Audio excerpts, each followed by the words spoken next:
ಶುಭಾಶಯಗಳನ್ನು ಅರ್ಪಿಸುತ್ತಾ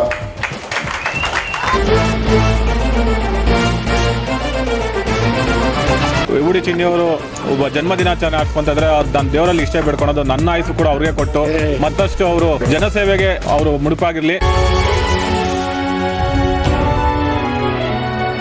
ಸುಮಾರು ವರ್ಷಗಳಿಂದ ನಾವು ಹುಟ್ಟುಹಬ್ಬ ಮಾಡ್ಕೊತಾ ಇದ್ದೀವಿ. ಹುಟ್ಟುಹಬ್ಬ ಹೆಸರಲ್ಲೇ ಸೇವೆ ಮಾಡಬೇಕು ಅನ್ನೋ ಆಸೆ ನಮ್ಮದು.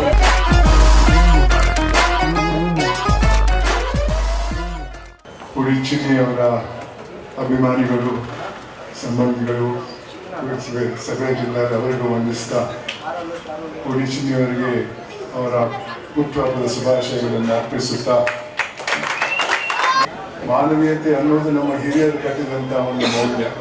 ಮಾನವೀಯತೆ ಇದ್ದರೆ ಮಾನವರಾಗ್ತದೆ. ವಿಭೂತಿ ಚಿನ್ನಿಯವರನ್ನ ನಾನು ಮೊದಲೇ ಸಲ ಭೇಟಿ ಮಾಡಿದ ನಂತರ ಅವರು ಮಾಡ್ತಾ ಇರುವಂಥ ಸಾಮಾಜಿಕ ಕಾರ್ಯಗಳನ್ನೆಲ್ಲ ತಿಳ್ಕೊಂಡು ಅವರ ವಿಚಾರದಲ್ಲಿ ಅವರೊಬ್ಬ ಮಾನವೀಯ ಅಂತ ನಾನು ತಿಳ್ಕೊಂಡಿದ್ದೇನೆ. ಬಂದಿದ್ದೇನೆ. ನಮಸ್ಕಾರ, ನನ್ನ ಹೆಸರು ಅನಿಲ್ ರೆಡ್ಡಿ ಅಂತ, ಭಾರತೀಯ ಸೇವಾ ಸಮಿತಿಯ ವಿದ್ಯಾರ್ಥಿ ಘಟಕ ರಾಜ್ಯಾಧ್ಯಕ್ಷರು. ಇವತ್ತಿನ ದಿನ ನಾವು ಭಾರತೀಯ ಸೇವಾ ಸಮಿತಿಯ ಸಂಸ್ಥಾಪಕ ರಾಷ್ಟ್ರೀಯ ಅಧ್ಯಕ್ಷರು ಡಾಕ್ಟರ್ ಎಚ್ ಎಂ ರಾಮಚಂದ್ರ ಅವ್ರನ್ನ ನನಗೂ ಅವ್ರಿಗೂ ಕಳೆದ 15 ವರ್ಷಗಳಿಂದ ಸ್ನೇಹ, ಒಂದು ಸಂಘಟನೆ ಮೂಲಕ ನಾವಿಬ್ಬರು ಒಂದಾಗಿ ಇವತ್ತಿನ ದಿನ ಸಹೋದರ ಥರ ಇರೋದಕ್ಕೆ ಕಾರಣನೇ ನಮ್ಮಲ್ಲಿರುವಂಥ ಒಂದು ಆತ್ಮೀಯತೆ. ಏನಿವತ್ತು ವಿಭೂತಿ ಚಿನ್ನಿಯವರು ಒಬ್ಬ ಜನ್ಮದಿನಾಚರಣೆ ಆಡ್ಸ್ಕೊಂತಿದ್ರೆ ನಾನು ದೇವರಲ್ಲಿ ಇಷ್ಟೇ ಬೇಡ್ಕೊಳೋದು ನನ್ನ ಆಯಸ್ಸು ಕೂಡ ಅವ್ರಿಗೆ ಕೊಟ್ಟು ಮತ್ತಷ್ಟು ಅವರು ಜನಸೇವೆಗೆ ಅವರು ಮುಡುಪಾಗಿರಲಿ. ಅವರು ಕೇವಲ ಈ ರೀತಿ ಸಮಾಜ ಸೇವೆ ಮಾಡಿದ್ರೆ ನಮಗೆ ನಿಜಕ್ಕೂ ನೋವಾಗ್ತದೆ. ಅವ್ರನ್ನ ಭಗವಂತ ಆದಷ್ಟು ಬೇಗ ಜನಪ್ರತಿನಿಧಿಯಾಗಿ ಸರ್ಕಾರದ ಸೌಲಭ್ಯಗಳು ಜನರಿಗೆ ಸೇವೆ ಮಾಡಬೇಕು, ಆ ಥರದಂಥ ಆಶೀರ್ವಾದ ಭಗವಂತ ಅವರು ಮಾಡಲಿ ಅಂತ ಹೇಳ್ತಾ, ಅವರಿಂದ ಇಡೀ ನಮ್ಮ ಸಮೂಹ ಎಲ್ಲ ಇರುತ್ತೆ.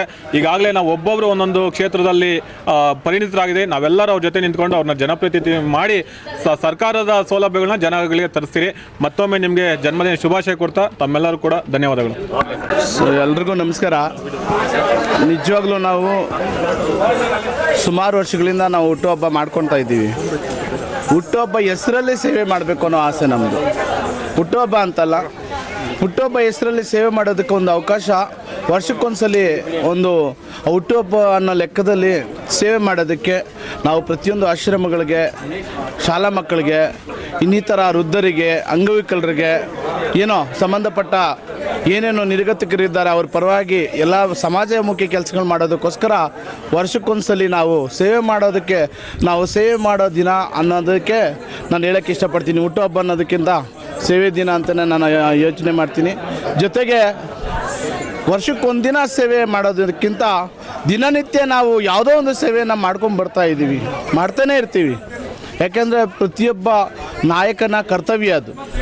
ನಾನು ಜವಾಬ್ದಾರಿ ಸ್ಥಾನದಲ್ಲಿದ್ದ ನನ್ನ ಜವಾಬ್ದಾರಿಗೆ ಸಂಬಂಧಪಟ್ಟಂಗೆ ನಾನು ಕೆಲಸ ನಿರ್ವಹಿಸಿದ್ರೆ ಮಾತ್ರ ಅದಕ್ಕೆ ಒಂದು ಸ್ಥಾನಕ್ಕೆ ಗೌರವ ಅನ್ನೋ ನಿಟ್ಟಿನಲ್ಲಿ ಇವತ್ತು ಭಾರತೀಯರ ಸೇವಾ ಸಮಿತಿ ವತಿಯಿಂದ ನಾವು ದಿನನಿತ್ಯ ಎಲ್ಲೇ ಸಮಸ್ಯೆಗಳು, ಎಲ್ಲೇ ತೊಂದರೆಗಳಾದರೂ ಬಡವರ ಪರವಾಗಿ ನಿಂತ್ಕೊಂಡು ಧ್ವನಿ ಎತ್ತಿ ಅವ್ರಿಗೆ ಅನ್ಯಾಯಗಳ ವಿರುದ್ಧವಾಗಿ ಏನೇ ಅನ್ಯಾಯ ಆದ್ರೂ ಅವ್ರಿಗೆ ನ್ಯಾಯ ಕೊಡಿಸುವಂಥ ಕೆಲಸ ಮಾಡಿಕೊಂಡು ಪ್ರತಿಯೊಬ್ಬ ಬಡವರ ಪರವಾಗಿ ಬಡವರಿಗೆ ನ್ಯಾಯ ಕೊಡಿಸುವಂಥ ಕೆಲಸ ಮಾಡ್ತಾಯಿದ್ದೀವಿ. ಜೊತೆಗೆ ಎಲ್ಲಿ ಬಡತನ ಇದೆ ಅಲ್ಲಿ ಆ ಬಡತನ ನಿರ್ಮೂಲನೆ ಆಗೋದಕ್ಕೆ ನಮ್ಮ ಕೈಯಲ್ಲಿ ಎಷ್ಟು ಶಕ್ತಿ ಇದೆಯೋ ಅಷ್ಟನ್ನು ನಾವು ಪ್ರಯತ್ನ ಮಾಡಿ ಮಾಡ್ತಾಯಿದ್ದೀವಿ.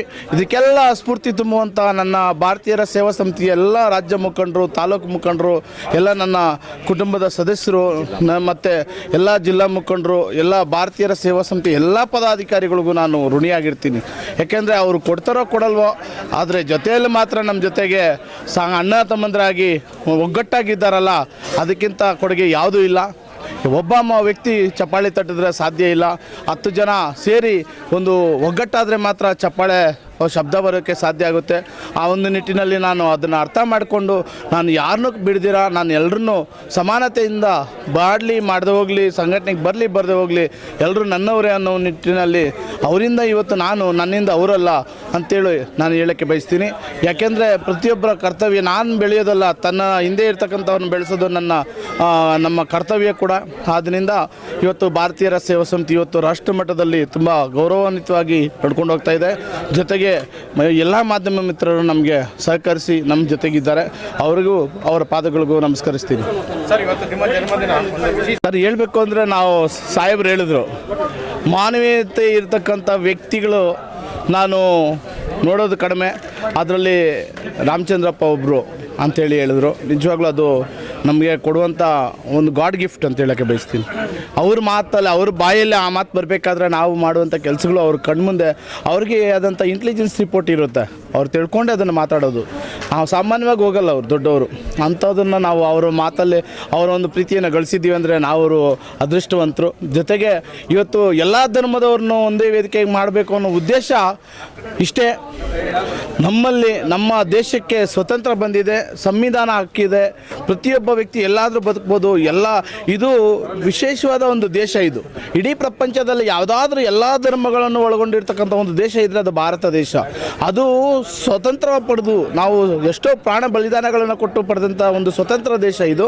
ಈ ಸ್ವತಂತ್ರ ದೇಶದ ಎಲ್ಲ ಧರ್ಮೀಯರನ್ನು ಗೌರವಿಸುವುದು, ಪ್ರೀತಿಸುವುದು, ಒಗ್ಗಟ್ಟಾಗಿ ಹೋಗುವುದು, ಸಮಾನತೆಯಿಂದ ಏನು ಬಸವಣ್ಣವರ ತತ್ವ ಏನಿದೆ, ಮಾನವ ಧರ್ಮ, ಮಾನವ ಜಾತಿ, ಮಾನವ ಕುಲ, ಮಾನವ ಧರ್ಮ ಅಂತೇನಿದೆ ಅದನ್ನು ಪಾಲನೆ ಮಾಡೋದು ನಮ್ಮ ಕರ್ತವ್ಯ ಅನ್ನೋ ನಿಟ್ಟಿನಲ್ಲಿ. ಯಾಕೆಂದರೆ ಈಗಿನ ಕಾಲದಲ್ಲಿ ಆ ಧರ್ಮ ಈ ಧರ್ಮ ಅನ್ನೋ ಕೋಮಗಲಭೆಗಳನ್ನು ಎಬ್ಬರಿಸುವಂಥ ಕೆಲಸ, ಅಲ್ಲಲ್ಲೇ ಬೆಂಕಿ ಹಚ್ಚುವಂಥ ಕೆಲಸ ಮಾಡ್ತಾ ಇದ್ದಾರೆ.